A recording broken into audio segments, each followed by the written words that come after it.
unforgettable and unforgivable. ברוכים הבאים. The truth is that I thought that I'm already a seasoned chairwoman, and I've already opened dozens of events, but this one seems to be exceptionally festive. And I think this is thanks to the two very guests that we have. יושב-ראש הכנסת, אמיר אוחנה.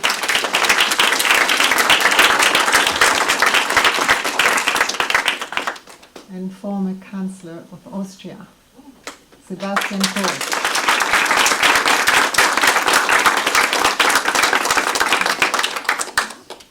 And Eldad beck. Thank you. Thank you for honoring Z'bוטינסקי Institute with this occasion. And thanks everyone for coming and for joining us. Let me start. Vienna was a convenient geographical center. It was where the first World Congress of Revisionist Students was held. It was where the World Organization of Revisionist Women was founded under the presidence of my grandmother, Naomi von Weisel. And there, not far from the magnificent Vienna Opera House, in the halls of the concert house, on Saturday night, September 7, 1935, 3 days after the 19th Zionist Congress held in Lucerne, Switzerland, the founding Congress of the new Zionist organization, Hatzach, was held. At the entrance to the concert house stood 2 rows of young Beitarim in uniform. The hall was packed. On the lapel of the Congress attendees was a small P, the emblem of the founding Congress of the new Zionist organization. The flag on the stage and flying above the concert house was the flag designed by Herzl, white, blue, white, with 7 stars in gold, and in the middle a Star of David with a lion in its center. About 200 newsmen arrived on behalf of all the important newspapers in the United States, Europe, Britain, and more. Dr. Buchspan opened with 3 hammer blows, a tradition that has been accepted and adopted since the first Zionist Congress in Basel. Colonel Peterson took the stage to thunderous applause and delivered a speech praising the Hebrew regiment, הלגיון העברי, and its creator, ז'בוטינסקי. The Chancellor Schuschnigg sent a representative on his behalf. Count Skorowski of the Polish Foreign Ministry brought the blessing of the Polish government. Z'bוטינסקי and Peterson led the delegates in a march to Herzl's tomb.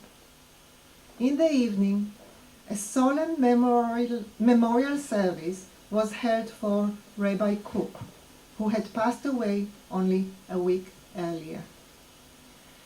Thousands of Jews from various countries filled the streets of Vienna. 40 years earlier, Herzl had announced the principles of Zionism in one of Vienna's halls. Dr. Ernst von Weisel was in the audience and caught the Zionist fire. His son, my grandfather, Dr. Wolfgang von Weisel, the president of the new Zionist organization in Austria, hosted a festive reception in the most luxurious hotel in Vienna, the Imperial. The entire local and international press corps in Vienna, ambassador, government's ministers, and the Chancellor's representative, they all came to celebrate an organization that had no money, no offices, no formal standing. Being the host, von Weisel opened the evening with a greeting and said that there were no words more appropriate for this evening than the words of a king and the greatest poet of the Jewish people. He read Shir HaMa'alot in Hebrew and immediately translated it into German. שיר המעלות, בשוב אדוני את שיבת ציון, היינו כחולמים. All the guests stood up with thunderous applause. Hatzach was born. And that is why Z'bוטינסקי Institute is the most natural home to launch Eldad's book, Late Reconciliation. His next book is Standfast Friendship. And to honor our chairman of the Knesset and dear friend Amir Oahana and Mr. Sebastian Kurz, the former Austrian Chancellor, I would like to invite to the stage Sebastian Kurz made history in being the youngest person ever to be nominated to the Austrian government. At only 24, he was asked to serve as a Secretary of State for Integration, Ministry of Integration. Then, at 27 years, he became the youngest foreign minister in the history of his country. And then, at the age of 31, he held the Austrian Conservative People Party to a greater he led the Austrian Conservative People Party to a great victory and became Austrian youngest chancellor and the youngest prime minister in the world. During his chancellorship, Kurz made wonders in improving relationship between Austria and Israel and between Austria and its Jews. In 2018, under the Austrian presidency of the EU, Kurz made the EU adopt a strategy to fight anti-Semitism and acknowledge hate against Israel as a form of anti-Semitism. Thank you.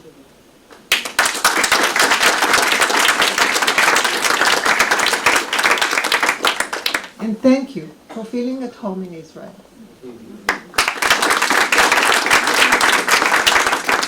It is a great honor to invite you to the stage.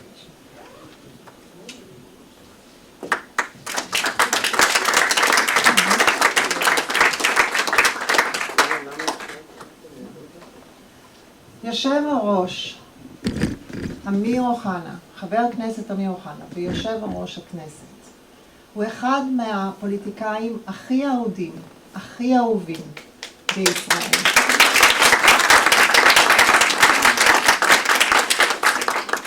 הרשימה של ההישגים שלו, של הפרויקטים שהוא הוביל, היא כל כך ארוכה, שזה ייקח עוד שעה רק להקריא אותה.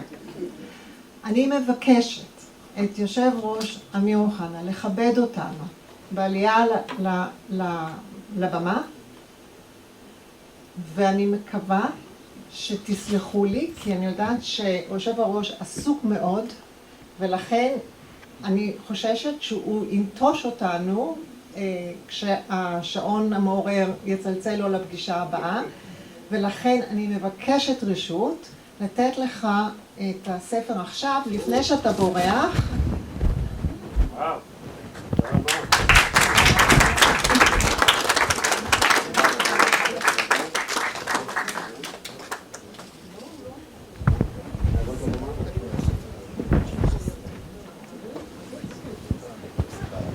Eldad Beck is a man of many words.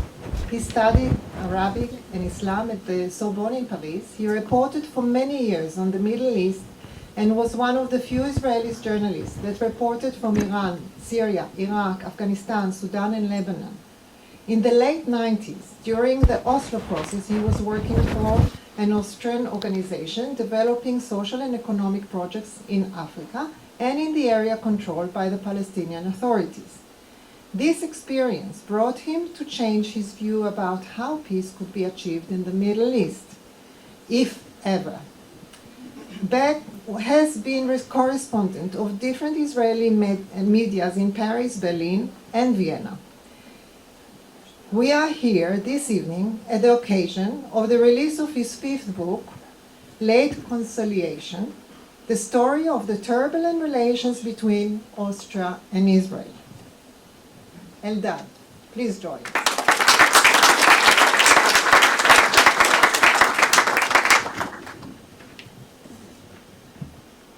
I would like to invite Amir to start the evening. Thank you. Thank you, dear friends. And indeed, there are many, many dear friends here this evening. Our guest of honor, the former Chancellor of Austria, our dear friend Sebastian Kurz.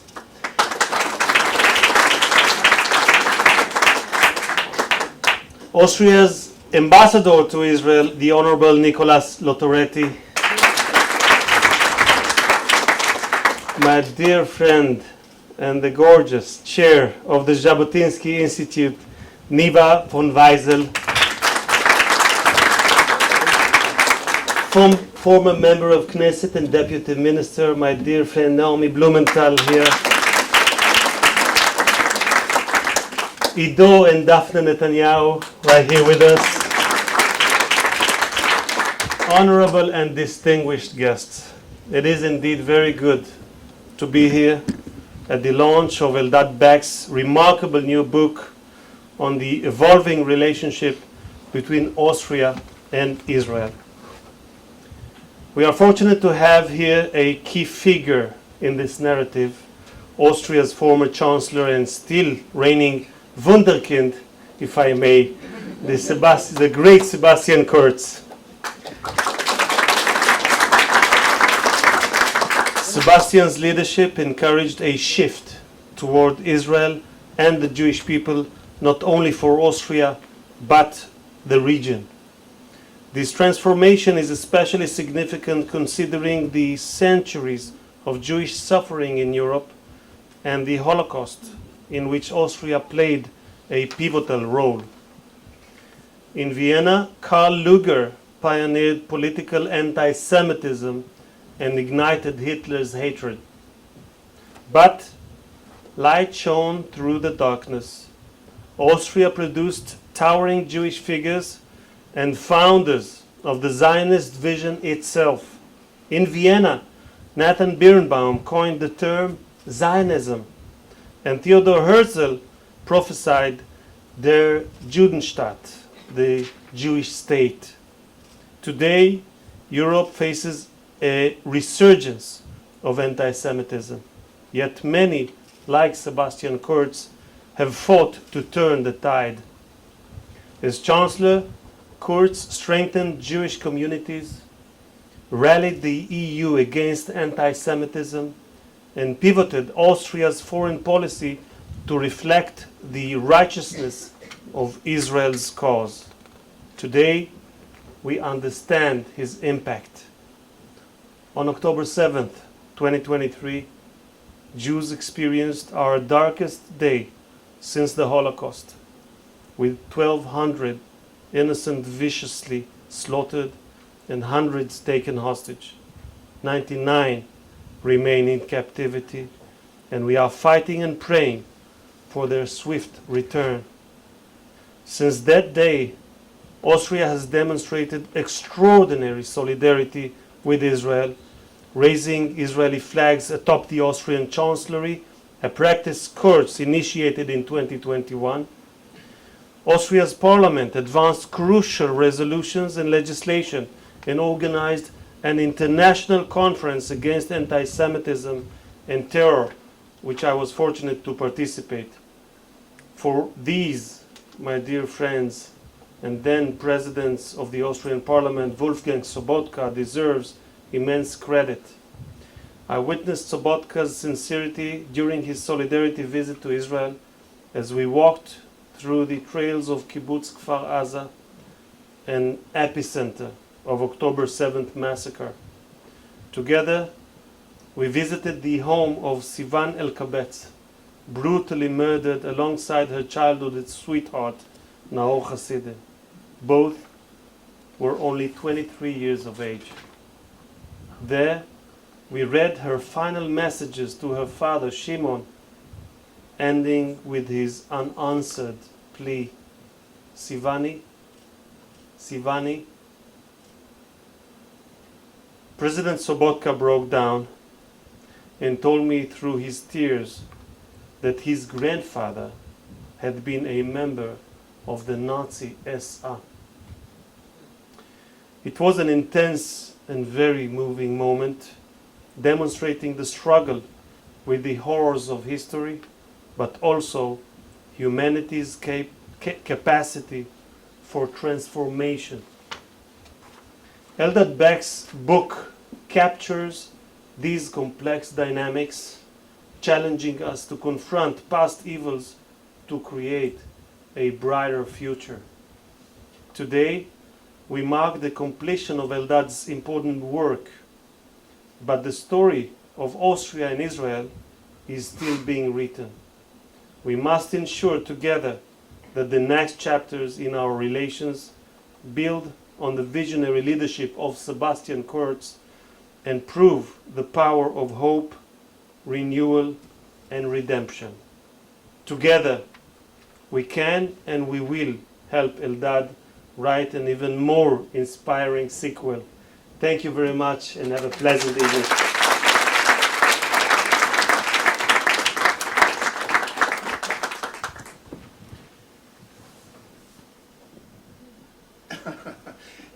Dear Niva, dear Sebastian, dear Amir, dear friends, it's going to be an evening about a very special friendship, about a very special relationship. And since we are going to talk about relationship, I would like to mention that in the public today, there are two couples which are very close to me for different reasons. One of them is celebrating today its 40th anniversary, 40th, and they actually got married here, right here. And the other couple met, I believe, 10 years ago in the presentation of one of my books. And they met, they fell in love, they got married, now they have 2 or 3 children, so just to let you know that books are still making the world go round. Don't give up on books. Since we are going, and I'm going to have a discussion with Sebastian on many matters, but I would like to mention 2 other persons that, actually 3, one of them is not here for professional reasons, that are parents of this book. The first one is our friend Davidi Hamelin, who actually former head of the foreign department of the Likud party, the young Likud, yeah. The story is the following. I knew that Davidi was in contact with Sebastian, and in 2017, when you were leading the People's Party during the election, I absolutely wanted to have an interview with you. So I asked Davidi to make the contact and ask for an interview, which he did, and then he came to me with the answer from your team, saying Sebastian is extremely busy with the campaign, but he promises that when he wins, you're going to get an interview. And journalistic experience that I have, some dozens of years, I said, okay, it's a nice and polite Austrian way of saying no. You thought I'm going to lose, probably. No. I was hoping you're going to win, but I know politicians, and most of the politicians don't really keep their promises. Sorry. I said most of the politicians. To my biggest surprise, the election took place, if I'm not wrong, on the 17th of October, 2017. Around the time your victory was announced, I was contacted by somebody from your team who said, let's do the interview, the same day of the election. And I couldn't believe my eyes, I couldn't believe my nothing. But I had a problem, because on the same night, I was leaving to Sudan. And at the time, 2017, it was still an enemy state. I mean, it's still enemy state today, despite the Accords of Abraham. And I knew that I wouldn't be able to make the interview with you over the phone from a country where probably I would be listened, and the moment I say the word Israel, I would go to jail. So I made yeah, that's much better. I made an agreement with your assistant. I said, let's do this interview. I think it was your first interview to the Israeli press. In a written way. This is the secured way. But I absolutely want to have another face-to-face interview. And the answer was okay. And once again, I didn't believe a cent of it. And then in December 2017, Sebastian indeed is sworn in as chancellor. And a few days later, I had his first interview at the time for Israel Hayom, as a chancellor to an Israeli media. And that was a very extensive interview, and you had at the time a government which was problematic to Israel because it was with the Freedom Party, and there were many things that we discussed and that we might discuss later on. But thank you, Davidi, for making this connection. The second person I would like to mention is Daniela Epstein. Daniela Epstein, and you know, we all like to think that Facebook is not what it used to be. Daniela Epstein was a Facebook friend of mine, and a few weeks after my previous book about the new right in Germany was published, I get a phone call from Daniela, and she says, why don't you write a book about Sebastian Kurz? And then she comes up with a list of everything that he did for the relations with Israel and Austria, for the relations between Austria and its Jews, most of the things I knew. And I said, you know what? Let's write a book. And this, I mean, in Austria right now, there are all sorts of conspiracy theories about why I wrote a book about Sebastian Kurz. But this is how it all began.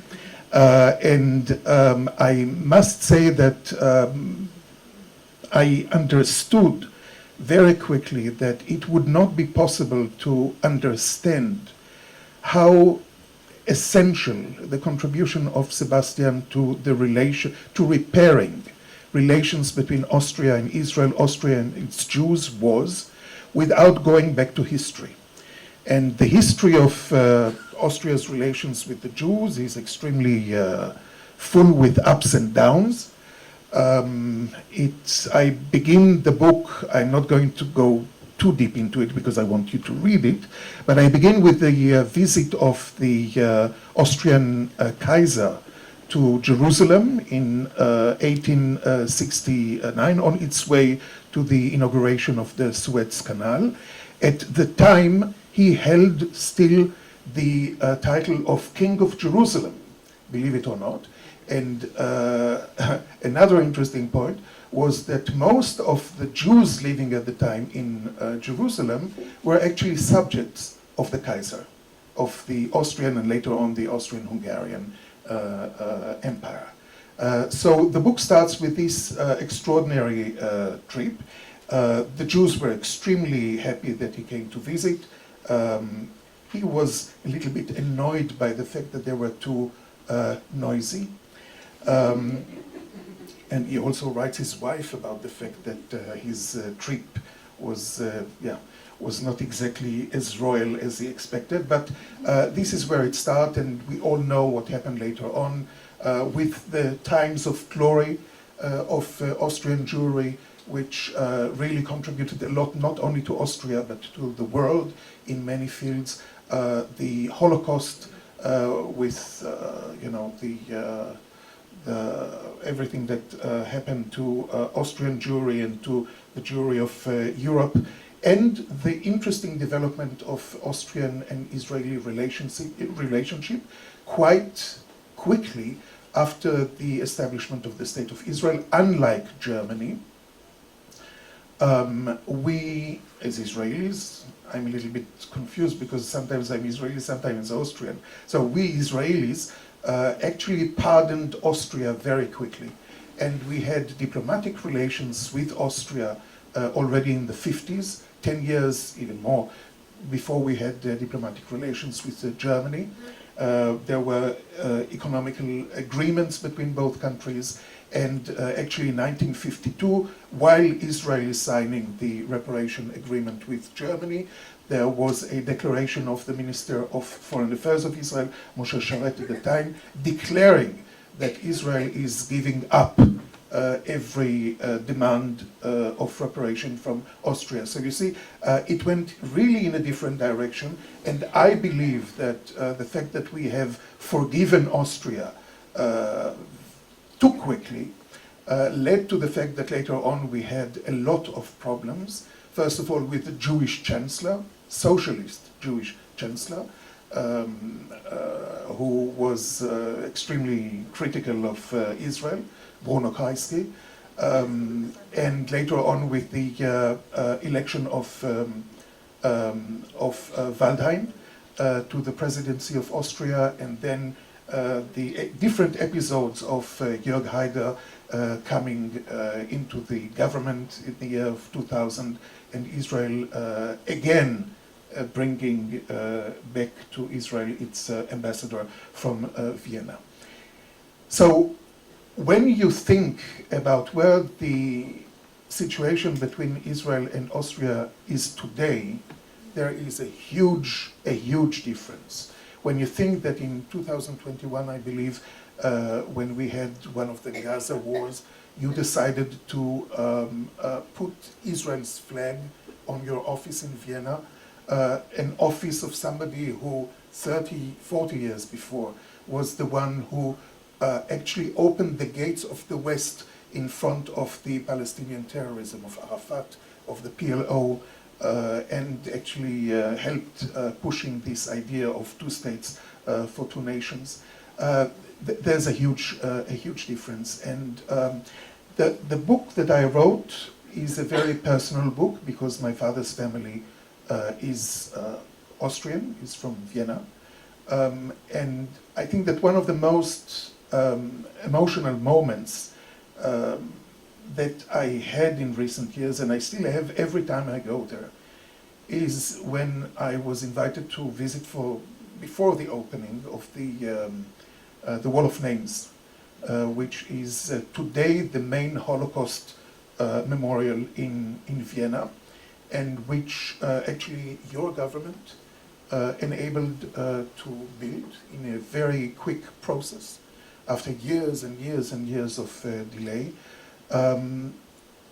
This initiative, which was supported by Sebastian and his government, which at the time also had the Freedom Party in it, one should say that, gave for many of us, descendants of Austrian Jews, a grave for those who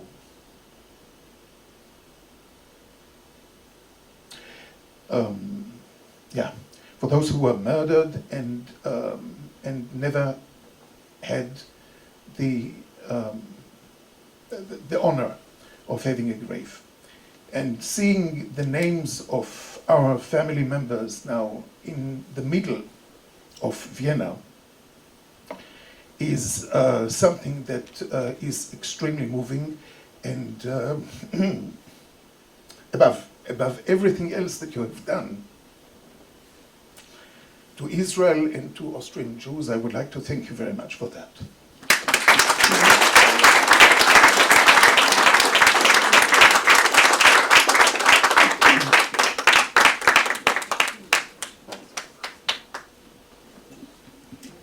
Thank you very much for coming.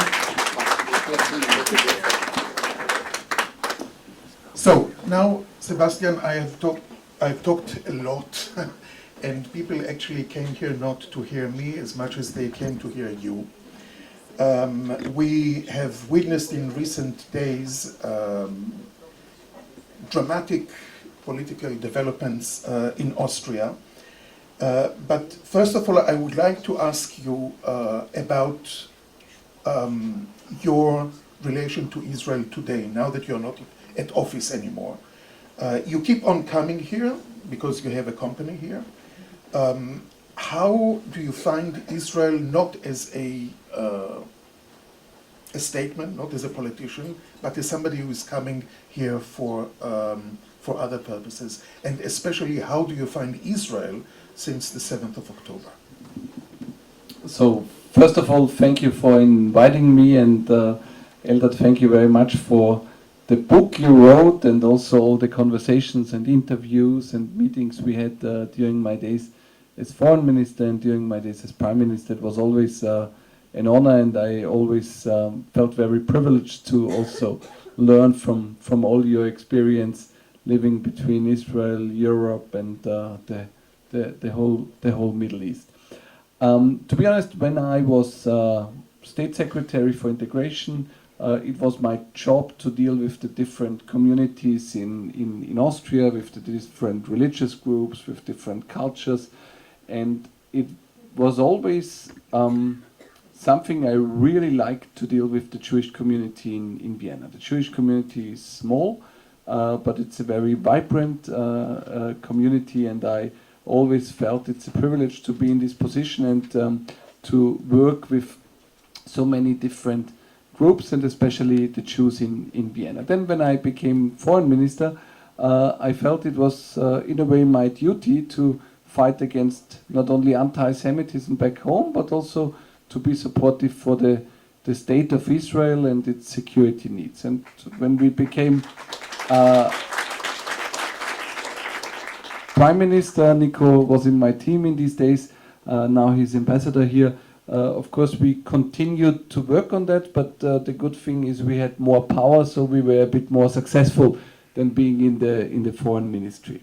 When I left politics, I traveled around a bit and tried to figure out where to spend time in the future, where to start a business, and of course it felt natural again for me to visit Israel. And by accident I met Shalef Julio, who had some very successful companies here in the area of cyber before, and it felt very comfortable for me to start a business with him. So that brings me now here every month, because my main business is a company called Dream, which is a cybersecurity and AI company based in Tel Aviv, now also with offices in Vienna and Abu Dhabi.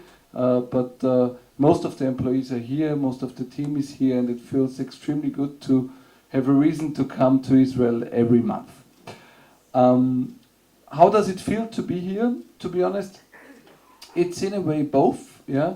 On one hand, it feels extremely good because if you come from Europe, if you see that in Austria and Germany we have a recession, that there's not the same startup culture like it is here, that there's not the same motivation and drive in business like it is here. It always feels good to be here and to be part of this spirit. And on the other hand, of course, October 7th changed a lot. I'm always impressed how resilient the people are, how resilient the country is. But for example, today I had a meeting with the father and the wife of one of the hostages, and when you hear these stories, it's difficult to find the right words for that. So if you ask me, when I come here, it's always both. It's great because I have so many friends. I like the spirit. I like the country and what's going on here. And on the other hand, if you enter the country at the airport and you see the pictures of the hostages, you are always reminded that living here is always both. A lot of motivation, a great country, and at the same time not an easy neighborhood, and still a difficult security situation.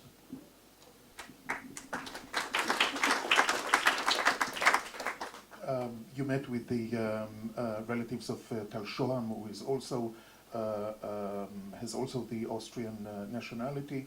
Can you describe a little bit more the meeting that you had with them? Is there any hope? Is there anything that Austria can assist us in bringing the hostages back home? Well, probably not on bringing the hostages home, but I think what is important that Israel deserves support of the international community, and it's important that it is seen that these terrorist attacks are terrorist attacks, and that there is no reason to argue in a different way. And I think if I look at the European media and sometimes at the mindset there, I sometimes feel a little bit ashamed, because things have changed in Europe, and unfortunately there is sometimes not as much support as I would like to see. On the other hand, which is positive, I do not only spend a lot of time here in Israel, I also spend a lot of time in the UAE, in Abu Dhabi, in some other Gulf countries. I like the region, I like the Middle East, and my feeling is that there are so many people who like to and want to live together peacefully, and that there is so much wish and that there's so much support for this idea to live together peacefully, to have diplomatic relations, to have commercial flights, to have businesses together, that I'm very optimistic when I look in the future. So my feeling is that the last years, the Abraham Accords, it has shown what is possible and how big the potential is here in the Middle East. And of course it was also a reason for what happened on October 7th, because there are still people and unfortunately groups who do not want to support this peaceful way. But in general, I'm very optimistic, and of course, being not in politics anymore, but also in my role now, I try to be supportive in the media, I try to be supportive in some organizations for this idea of the Abraham Accords and for this idea of living together peacefully in the region. Yeah, and I think it's possible. Thank you. Since the 7th of October, we have witnessed in Europe an explosion of anti-Semitism. You have been very active on this issue of combating anti-Semitism in Austria and on the EU level. Have you expected that we would witness such an explosion of Jews and Israel hate as we did? And doesn't it bring you to a situation where you say it's a lost battle? Well, unfortunately, I have to say that in a way I expected it, yeah. Not immediately after October 7th, but I always thought the moment the reaction starts, the media and the mindset of many people is going to change. So I was not that much surprised, unfortunately. But on the other hand, I don't think that it's a lost battle. So if you look at a country like Austria, of course, there was a lot of anti-Semitism in the past. It was not over with the end of the Second World War. It took us, as you wrote in your book, it took us a long time to change the mindset. But Austria is a different country now, and of course there's still some existing anti-Semitism, but I think it's not a big group of people. The problem is more newly imported anti-Semitism, which we have in Austria and many other European countries, and I think we have to fight it. It's not a lost battle, but it's a fight that is with no alternative, and I think that Europe has to be much more aware and has to be much stricter on the question who is allowed to move to Europe, who is allowed to immigrate. It has to be a decision of the governments, of the people, and not a decision of smugglers and human traffickers. So I think the whole migration issue is still unsolved, and it's important not only for Israel and for the question of anti-Semitism, it's important for us in Europe to solve it and to change their approach on migration. That's number one. And number two, on the Middle East, as said before, I think there's huge potential, there's huge positive potential, and I know so many people in the region, no matter if they are Jews or Muslim, that their wish is just to live together peacefully, to work together, to be successful together. And I think if we continue this path, then there is a bright future for the whole Middle East. Thank you. It is indeed extremely interesting to see that in the Middle East we see much more moderates nowadays. And in Europe we see a radicalization of Muslims and Arabs who immigrated. There was the foreign minister of the United Arab Emirates that actually warned Europe from accepting this mass immigration. This mass immigration is playing a huge role in nowadays political developments all over Europe. Do you think that there is something that could be done to change the current situation on this thing? Look, if you compare different cities, if you compare Abu Dhabi, Dubai, cities like Vienna, and then probably Brussels or Paris, well, it's good that the situation in Vienna is not that bad, but it's a shame that Jews do not feel secure in Paris or in Brussels, and at the same time it's probably the safest place for them to be in Dubai or Abu Dhabi. It says a lot. So if you ask me, I think Europe definitely has to do its homework, and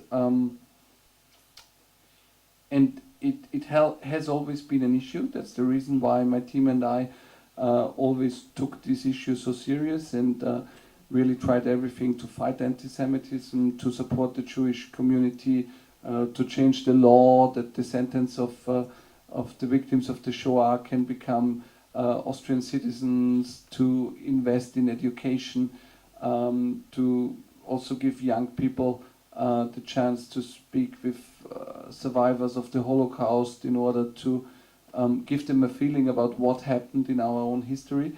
So I think we did a lot, but of course what's happening now shows us that there is, especially in Europe, a need to deal with these issues, not to look the other way, and also not to ignore the fact that many of them, no matter if it's social media or classical media, act in a way that should not happen in the European Union.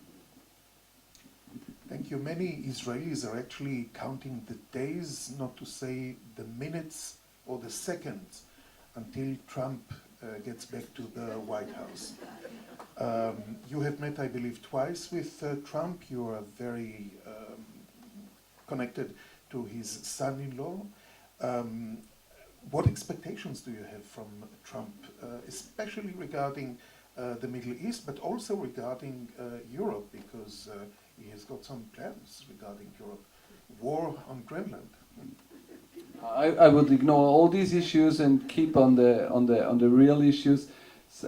Keep the focus on the real issues. So, look, I think it was a decision taken in the US. I was not surprised. Yeah, I always had a feeling that Trump is going to come back. I always had a feeling that the majority of the people in the US want a change on many issues. Yeah, on economy, but also on woke ideas and migration. If I look at the region, I think that there is a huge potential also for a positive development because of the new administration. Nobody in the media in Europe really wanted to write about it, and especially not to give credit to Trump. But the Abraham Accords, that was huge. Yeah, it was for me 10 years ago something unthinkable. I would never have believed that something like that is possible. And I think it was a huge success. Of course, with October 7th, things have become much more difficult, much more problematic. But I'm very sure, and I know it out of many conversations, that they want to continue what they built together with countries like the UAE and Bahrain, but also, of course, with Israel and others. So my feeling is that Trump for us Europeans means that there is a big chance to end the war with Ukraine and Russia in the next year. I think that peace is really possible, and he will push for the idea of having a ceasefire quickly. And for the Middle East, I think also that it will be much tougher for countries like Iran, and there will be huge support for countries like Saudi to do the necessary next step and create a great alliance of countries which want to live together peacefully in the Middle East. You mentioned the dangerous word comeback. Everybody is talking about your comeback into politics. Are you happy not to be in politics nowadays? To be honest, whenever I answer this question with yes, I feel a bit uncomfortable with the answer, because it creates the feeling that it's unpleasant to be in politics, and that's not the truth. So I always enjoyed it. We had 10 great years in government. We were a young team, worked 24/7, tried to do our best. Of course, there were ups and downs, but in general, I think all of us loved it, and it's a privilege to work for your own country and for the people of your country. So I really enjoyed it, and I'm very thankful that we, and my team and myself, had the honor to be in these positions and to work for our country. At the same time, I have to say that after 10 years in government, after 15 years in politics at the age of 38, it doesn't feel bad to do something else. It doesn't feel bad to gain new experience, to learn something new, to see something. And I also enjoy it. And to be honest, for me, especially the fact to travel a lot, to spend a lot of time here in Tel Aviv, to spend a lot of time in Abu Dhabi, in other countries, that also, it changes my views on several issues. It's a great experience. I have the feeling I learn a lot, and so I would say as much as I enjoyed it to be in politics, I enjoy it now to do something different. So I think it's a privilege to be happy in all parts of your life. At the moment, I'm still privileged with that, so I don't want to change anything at the moment. I think that you make many people in the audience very uneasy with your resume, because we all have to think, where have we been with the age of 24, where have we been with the age of 31, and where are we actually today? We haven't managed to do the 5% of what you have done. Your first government was with the Freedom Party, a party that has a very problematic past. It was founded by old Nazis, by German nationalists, by nationalist liberals, etc. And we all remember the Haider times. You did manage to form a government with this party, and you did manage to do a lot of the things that we have talked about tonight, with this party. Now, in Israel, people are extremely afraid of the Freedom Party building a government with Herbert Kickl as the coming chancellor. Do we Israelis, I would even say, do the Jews of Austria too have a reason to be afraid of this party? So, first of all, I don't comment on Austrian day-to-day politics since I left government, so I also will not do it here, but I have to tell you something about the past and our cooperation between my party, the Conservative Party, and the Freedom Party. So if you look at what we were able to do in all these days, sometimes people have the impression you were able to do it with this coalition partner, like you did it and it was against what they wanted. But that's not the truth. The truth is that on everything we did, they were extremely supportive. Yeah. So all the decisions we made on supporting the Jewish community in Vienna, the support for Israel, the support for the security of Israel, the law on the citizenship for the descendants of victims of the Shoah. All these things were with the support of the Freedom Party. So I think that's just important to say, because it would feel a bit unfair for me if there's an impression that it was what we did and they were against it and we convinced them. It was not like this. There was always full support from their side. Second, I think, look, if I were in your shoes, I would always look at countries and governments and ask myself the question, are they supporting Israel? Are they trying to fight anti-Semitism? What is their behavior in international organizations? I think these are the questions that should matter for you. And I think there you should look exactly at every single country and what they do. The fact that the Freedom Party has its history is a fact. And so I think there's nothing to explain about that or to discuss about that, because it's facts. And last thing, look, Austria is a democracy like Israel is, like all the other European countries are.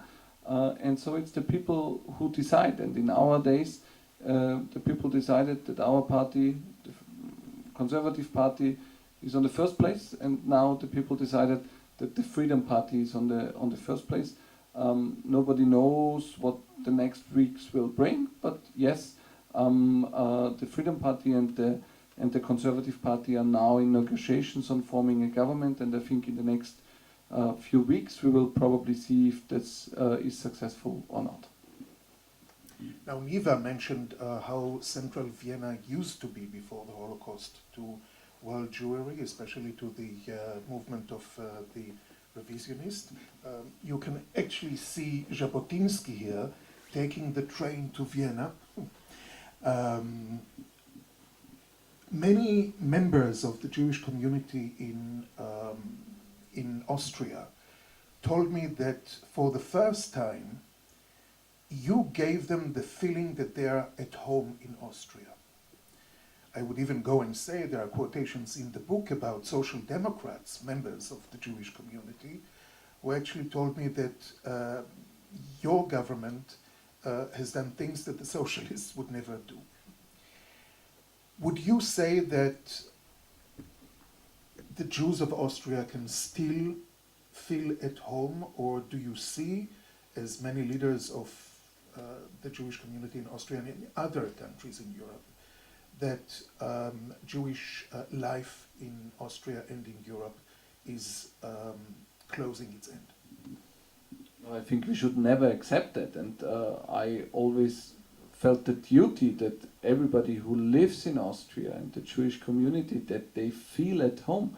And to be honest, it was one of the best experiences in my life when we had people visiting Austria or coming to Austria or accepting the Austrian citizenship and telling me the story of their families, where some of them had to leave Austria, some of them were killed or lost their lives in Austria.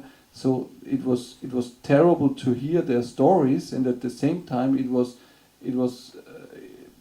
and so fascinating moment when they told me that they now feel home in Austria, or that they now feel good to be here, or that for the first time they feel as Austrians again. So it was very emotional for my team and me, and so I think that the years and what we tried showed that a lot is possible. And so to answer your question, I think it would be absolutely wrong to give up.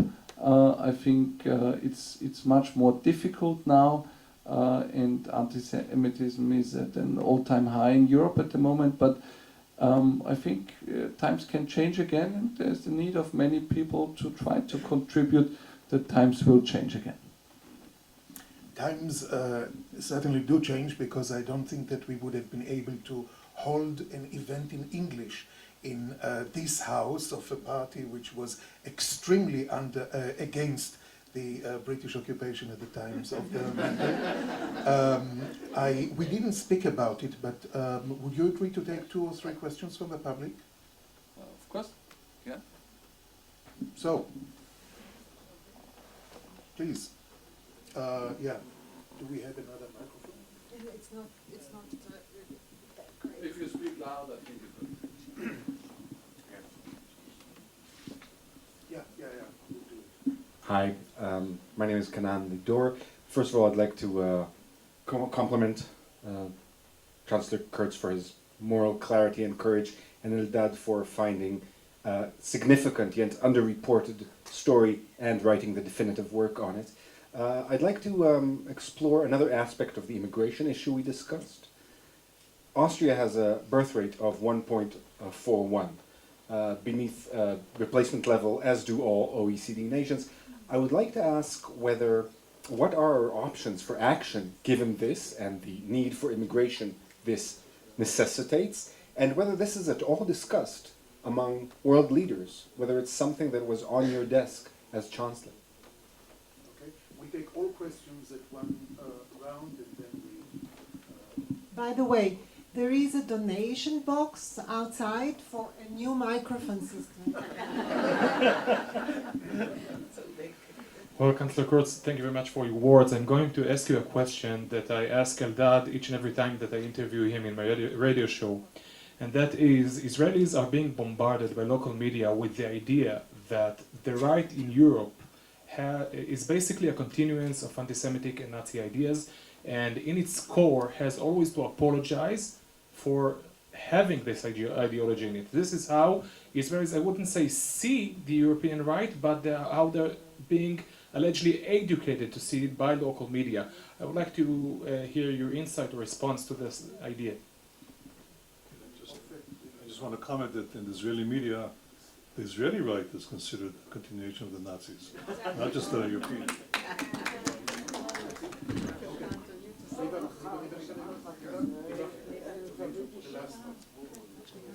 בוא תקום, יהיה יותר קל. הנה הוא הגיע למיקרופון. זה לא עובד? No, go ahead. I'm sorry. אלדד, אתה רוצה שאני אשאל? דבר. Thank you for being here with us, Mr. Chancellor Kurz. I would like to ask you, what do you recommend to young people like me, and I see some other in the audience who wants to achieve what you achieved at such a young age? Thank you. Can I? Yeah.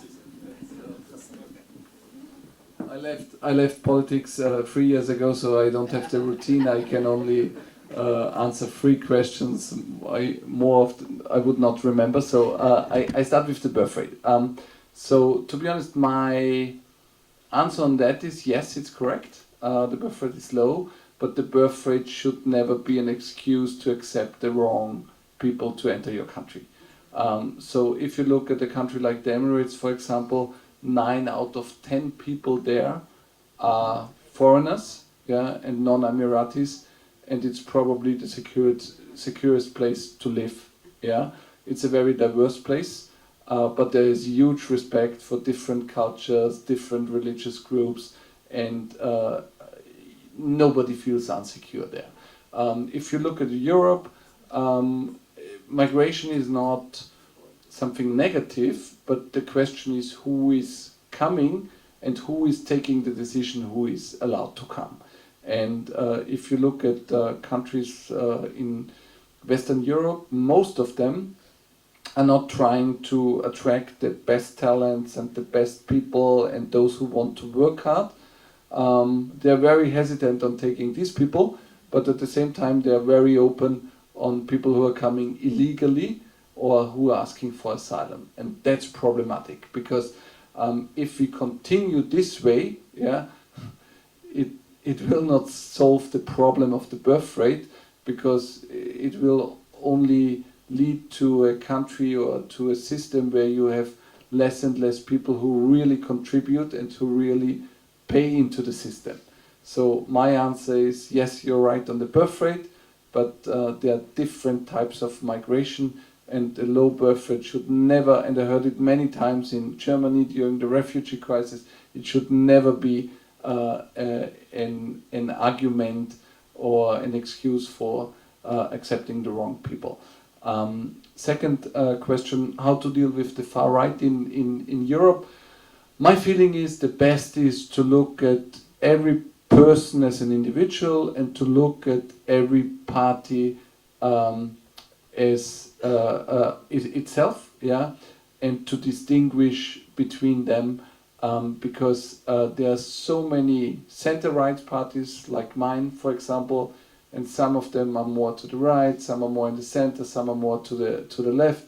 There are so many far-right parties now, and some of them are very problematic from my point of view. Some of them have a problematic history and try to change, and some of them have a problematic history and do not try to change. So if you ask me, the European Union is a community of 27 countries. The countries are very different, the countries are very diverse, the parties and even the parties within a party family can be very different, and you have a lot of diversity there. Last thing, to be honest, it happened by accident. When I was young, when I was at your age, I always wanted to have a proper job and I never wanted to become a politician. Then I was involved in the youth organization of my party. I liked it, I was a volunteer.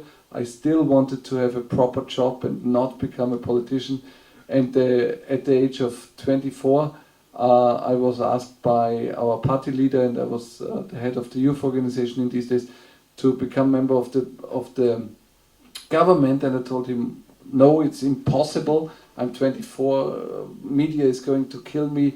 It's a bad idea. And he told me, you will have enough time. Sit down, relax, think about it, and we talk in a few hours again. I sat down. After 15 minutes, he came back and said, well, I've good and I've bad news. So the good news is you don't need to think so much for the next few hours, because the bad news is it's already in the media, so there is no way back. You are in the position now, no matter if you say yes or no. So, well, there's no real advice. I would say if you're interested in politics, then contribute, be a volunteer, yeah, get involved, and if it feels good to take over a position or a role, then do it. If somebody forces you to do it and it doesn't feel good, you can act like I did and just accept it, or you do something else. Thank you for inviting me, and thank you for the great.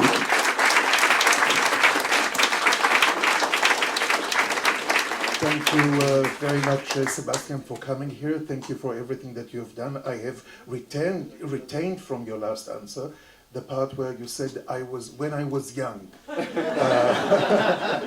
And luckily you are still young, and I wouldn't hide the fact that most of us would hope that sooner or later you would come back to business, politic business, but we obviously respect your decision, and we hope that during the future you will keep your good friendship with Israel and with us. Thank you very much to all of you. Thank you very much, Sebastian.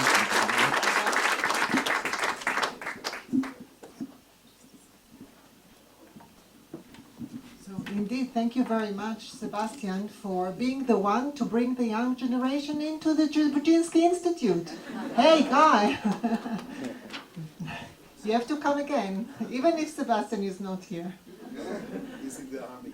Yeah, okay.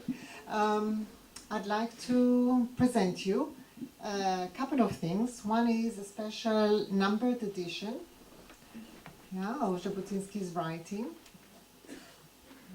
And second, thanks to my nephew, my nephew, Yaakov von Weisel, we found, what do you call it, a tuda, a diploma or a certificate, given to my grandfather for being the president of the friendship organization between Israel and Austria. So, thank you very much, and thank you very much for coming. Thank you all for coming, and I believe that Eldad is going to sign books at the entrance. Eldad, סידרתי לך שם שולחן. Anybody who bought Eldad's book is welcome to get a signature. ותודה רבה שבאתם.